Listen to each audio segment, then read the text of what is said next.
Bueno, llegamos a la clase en la que os voy a explicar cómo llevar a cabo una evaluación heurística. En este punto ya estamos evaluando la solución, ya estamos en el punto en el que testeamos si la solución creada o la que vamos a analizar tiene una buena experiencia de usuario o no. Aquí he querido destacar estas dos fases del proceso de diseño porque realmente, aunque os cuente cómo hacer una evaluación heurística como una de los últimos vídeos, realmente esto se puede llevar a cabo y es muy común llevarlo a cabo al inicio de un proyecto, ya que muchas veces se empieza evaluando un producto que ya está existente y a partir de ahí pues se pueden sacar to-dos o se puede aplicar un research o se puede hacer toda una serie de metodologías que os he explicado anteriormente. En este punto vamos a evaluar también teniendo en cuenta estos tres pilares. ¿Qué es una evaluación heurística? Una evaluación heurística es un método de inspección de usabilidad, normalmente llevado a cabo por expertos. Esto está hecho sin usuarios y esto mide la calidad de una interfaz o de una experiencia teniendo en cuenta los principios de usabilidad que os comentaba en el capítulo del decálogo de usabilidad de Jakob Nielsen. Sirve para mejorar la usabilidad de un producto digital, para encontrar puntos de mejora o los llamados también quick wins, acciones rápidas a bajo coste que tienen impacto en una interfaz sin necesidad de hacer investigación con usuarios. Y se podría llevar a cabo, no tiene por qué ser con un producto ya lanzado, sino que también se puede hacer de un prototipo o de un diseño.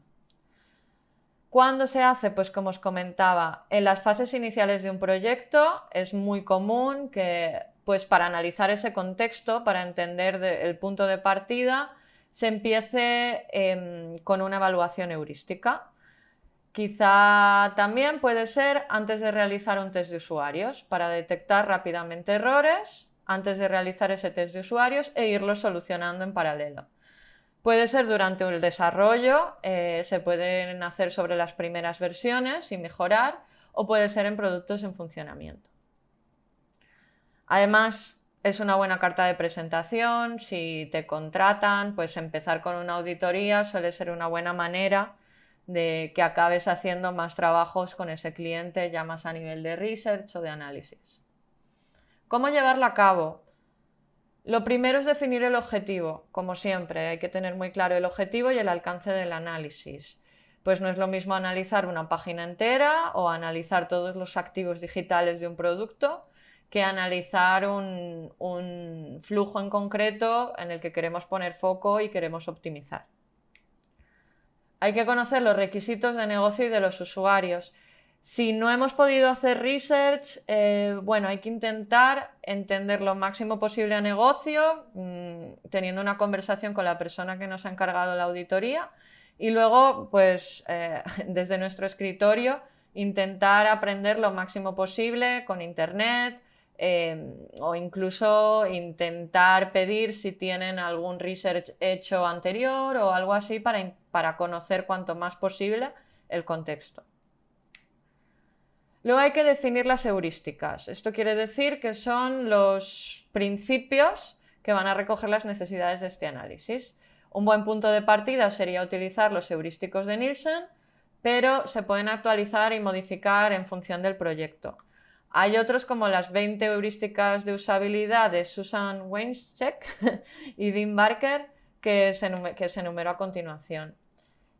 Una es el control del usuario, que ya lo hablábamos también en las heurísticas, la carga cognitiva y visual, que la interfaz se acomode al usuario, que no esté llena de, pues esto, que no esté llena de modales, la estética, la simplicidad, la predictibilidad, la interpretación, que sea eficaz, que tecnológicamente sea clara, que sea flexible para todos los usuarios, Bueno, estos son un ejemplo de heurísticas, pero vosotros podríais definir las que encajan mejor para vuestro proyecto o dependiendo del alcance de este análisis.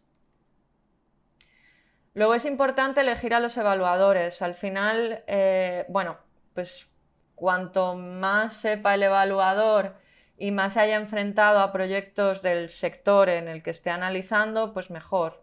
Si ya se ha enfrentado a proyectos tipo e-commerce y está analizando un e-commerce, pues va a ser más óptimo el resultado de ese análisis.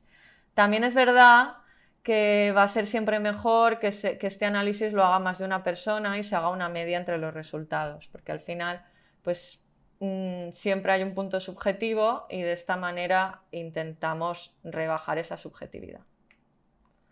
Hay que definir una escala, tenemos que establecer cuál es la escala de medición de esas heurísticas y de esos detalles y hallazgos que vamos a encontrar. Un ejemplo que nos propone Nielsen sería la frecuencia con la que ocurre el problema, el impacto que tiene el problema cuando sucede y la persistencia del problema. Por otro lado, también hay otra escala que sería: este problema no es un problema de usabilidad, es un problema cosmético, lo podemos arreglar si hay tiempo. Es un problema menor de usabilidad, tenemos que tenerlo en cuenta, pero no tiene que ser una prioridad. Es un problema mayor de usabilidad, es prioridad alta para arreglar. Y una catástrofe debe ser arreglado antes de lanzar. Pues yo qué sé, que no funciona el botón de suscribirme o fallos en un checkout. Este tipo de cosas se tienen que solucionar cuanto antes. Luego crea una hoja de Excel. Al final, pues volvemos al Excel. Podéis utilizar la herramienta que queráis, pero Excel es muy efectiva para este tipo de tareas. Y la idea es listar las heurísticas, como veis aquí a continuación, listar las cosas que vamos a analizar y poner la escala. En función de la escala le vamos a dar una puntuación. Y si esto lo hacen varias personas, podremos encontrar un promedio y será lo más objetivo posible. Por último, hay que crear un informe en el que vamos a mostrar estos resultados y en el que vamos a ir uno a uno cada uno de estos hallazgos, explicando por qué es un problema de usabilidad, cuál es el nivel de severidad de este problema, y además los ordenaremos de más prioritarios a menos prioritarios, proponiendo recomendaciones o acciones para mejorar estos problemas. Una buena manera de enriquecer este informe sería combinarlo con un benchmark de buenas prácticas, un análisis de competidores y añadir recomendaciones basadas en lo que hacen los competidores para solucionar estos problemas de usabilidad. ¿Cuáles son los pros? Pues como os comentaba, se detectan muchos problemas de una forma bastante rápida. Es más barato y rápido que realizar un test de usuarios, ya que no hay que gestionar el reclutamiento, los incentivos, etc. Se pueden aplicar en fases muy tempranas, incluso en prototipos, para prevenir reprocesos. Y además nos podemos centrar en problemas específicos. Podemos establecer el foco en un flujo determinado o en una página que queramos optimizar. Contras, pues los evaluadores tienen que ser expertos y al final tener muy claros cuáles son los criterios de evaluación.